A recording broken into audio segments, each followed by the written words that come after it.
Good morning, friends. This is Josh, and this morning I thought I'd read from the Arab Bible. It's a fantastic piece of software for looking at the Bible in the Arabic. So let's take a look at Genesis 17:1, chapter 17. I think we already read that. Let's jump over to 18. Let's see here. All right. Start with verse 1. And I'm going to read it from the back translation, the Little Arabic to English. And the Lord appeared to him at the oak trees of Mamre, as he was sitting in the door of the tent, at the time of the heat of the day.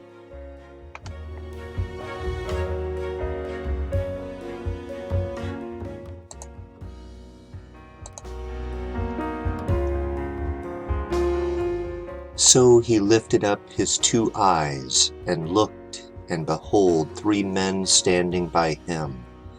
And when he saw, he ran to meet them, literally to their meeting, from the door of the tent, and bowed to the ground. And he said, O Lord, if I have found favor or grace in your 2 eyes, do not pass by your servant.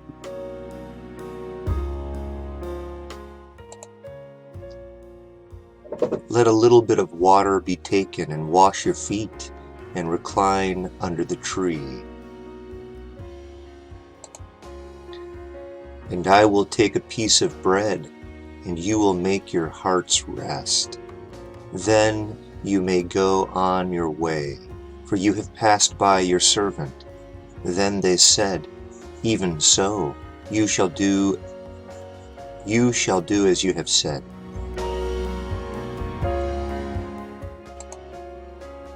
So Abram rushed into the tent to Sarah and said, Hurry, with 3 measures of flour, fine flour, knead it, and make ember bread. Literally, the bread of embers. Let's see, the NIV says, So Abraham hurried into the tent to Sarah. Quick, he said, get 3 seahs of the finest flour, and knead it, and bake some bread.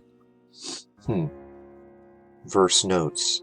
Counted nouns from 3 to 10 are plural. Indefinite and genitive. In idafa. 3 measures. Also 3 measures of flour. Hebrew. 3 seahs. Was equivalent to about 20 quarts, 22 liters of flour. Wow. Next, the tamyiz, or accusative of speculation, is used here, of flour. This tamyiz specifies exactly what was being measured out. For more on the accusative of specification, see Cantrino 2, page 185. Next, the Hebrew word for cake is uga. It is specifically a cake baked on hot stones. See 1 Kings 19:6. So, the Arabic is literally ember bread, or the bread of embers. Very interesting.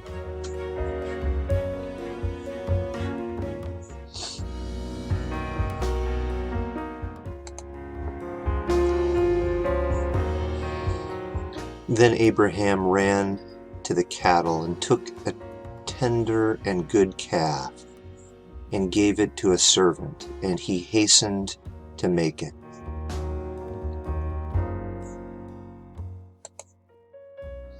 Then he took butter and milk and the calf, which he had made, and placed it, literally them, before them.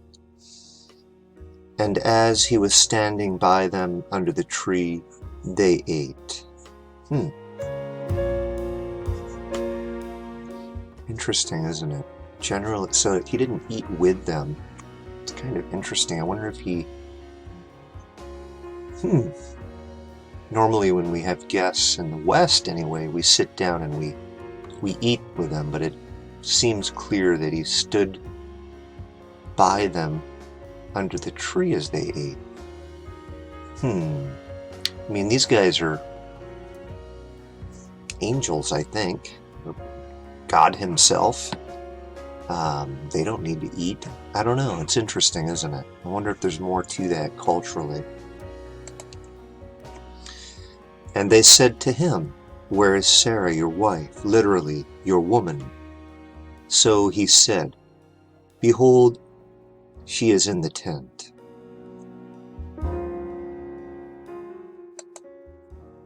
And he said, "Indeed, I will return to you at about the time of life, and Sarah your wife, your woman, will have a son."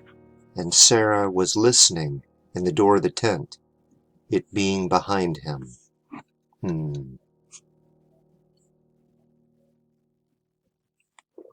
Young's literal translation, like the Arabic version, also says about the time of life. This possibly refers to the springtime.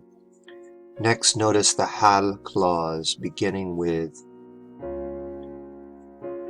think it's fahals. What is that? It's hard to see.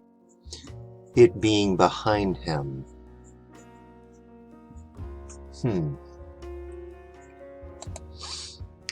And Abram and Sarah were both old, well advanced, literally advanced in days.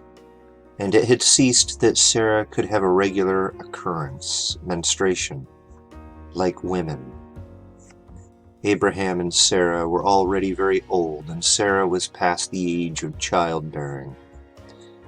At 90 years old, Sarah had long passed the age of childbearing. The Hebrew euphemism for monthly menstruation is the way of women, or perhaps the manner of women. For example, the American Standard Version reads, "It had ceased to be with Sarah after the manner of women." The Arabic, in a similar way, reads, "It had ceased that Sarah could have a regular occurrence like women."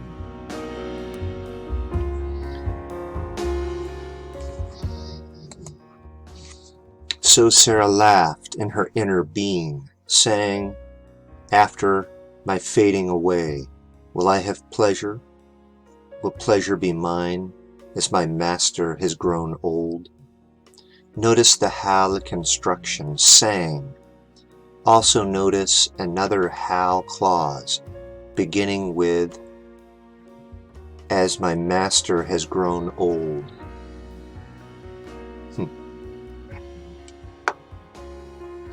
You know, it's interesting, as a kid when I used to hear this story, I imagined her laughing out loud, like just a hearty gut laugh, kind of mockingly. But it wasn't. Just like Abraham laughed in his heart at the idea of having a child at 99, Sarah's standing in the tent door behind the men eating. Abraham standing, I imagine, leaning against the tree a little as these men are eating this feast that he's made. And just in her heart, she chuckles at the idea. She's old now, in her 90s. So the Lord said to Abram, "Why did Sarah laugh, saying, 'And shall I truly, in truth, give birth, having grown old?'" Notice the hal construction, saying. Also notice the hal clause, beginning with, I think it's kana, having grown old. Let's see here. And truly shall I give birth?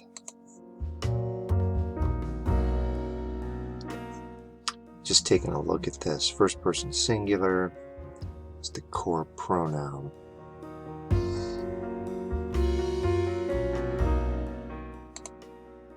Having grown old. Perfect first person.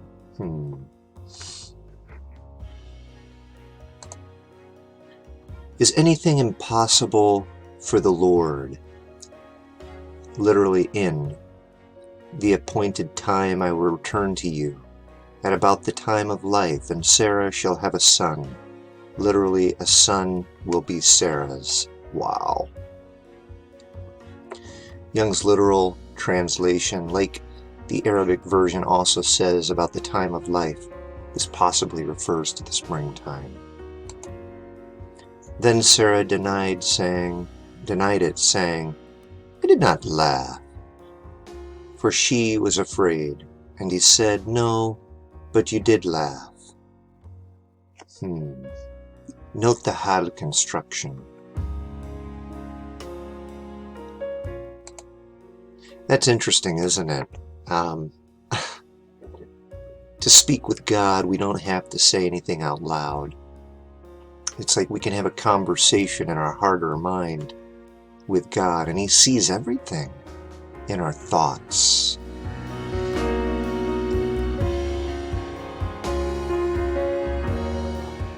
But Sarah was scared, and she just said, no, I didn't laugh.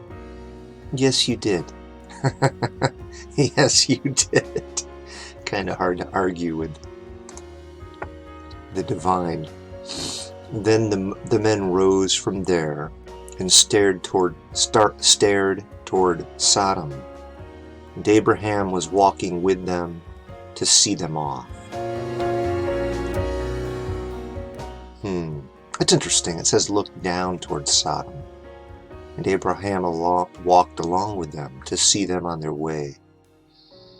The Hebrew literally says they looked out over the face of Sodom. The Semitic root can even carry the connotation of overhanging, impending disaster.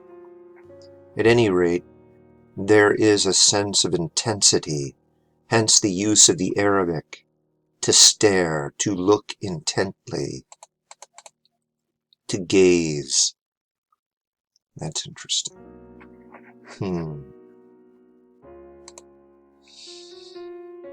And the Lord said, shall I hide from Abraham, what I am doing?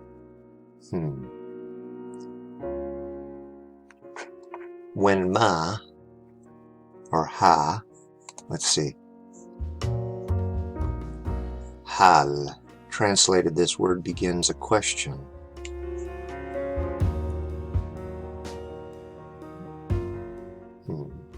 It introduces a question. Interesting. When hal is used as a relative pronoun, as in this verse, what? A resumptive personal pronoun is usually used in conjunction with it when it would function as an accusative. What am I doing? It. See Cantrino 3, page 184 through 185. Next, this active participle. Here's the active participle.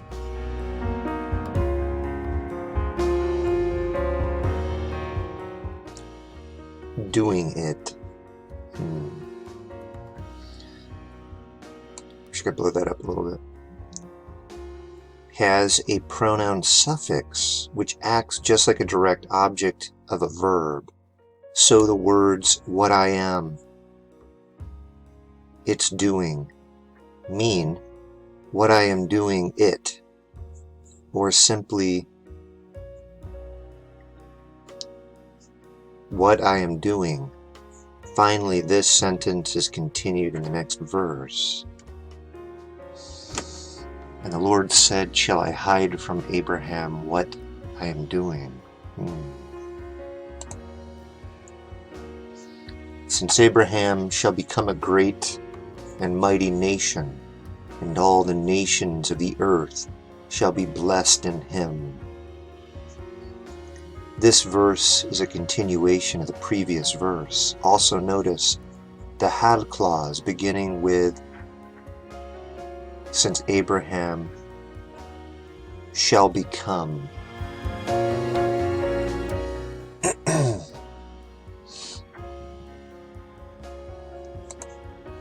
For I have known him in order that he might command his children and his house after him. For I have known him in order that he might command his children and his house after him, to keep the way of the Lord, to do righteousness and justice, so that the Lord may bring to Abraham what he has spoken of him. Wow, that's a powerful verse. You know, it's interesting. We don't just read for our own pleasure, do we? We read, we pray, we commune with God, and he speaks with us in our hearts. He teaches us, and it's not just for our own lifting up, our own knowledge. It's like this verse says, it's so we can teach our children. We can help our children know what is good and right and just. It's a beautiful thought. Note the double preposition idiom simply means after. The word, and I'm looking over here. Well, that's interesting. Oh, good. I can blow it up. Note the double preposition idiom min ba'ad simply means after. The word ba'ad is a declinable preposition. It ends in a, except when it is itself an object of another preposition, in which case it ends in I. Interesting.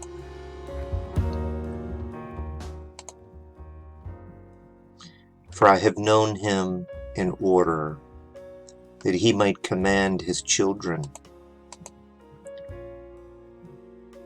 and his house after him, to keep the way of the Lord, to do righteousness and justice, so that the Lord may be with Abraham, what he has spoken of him.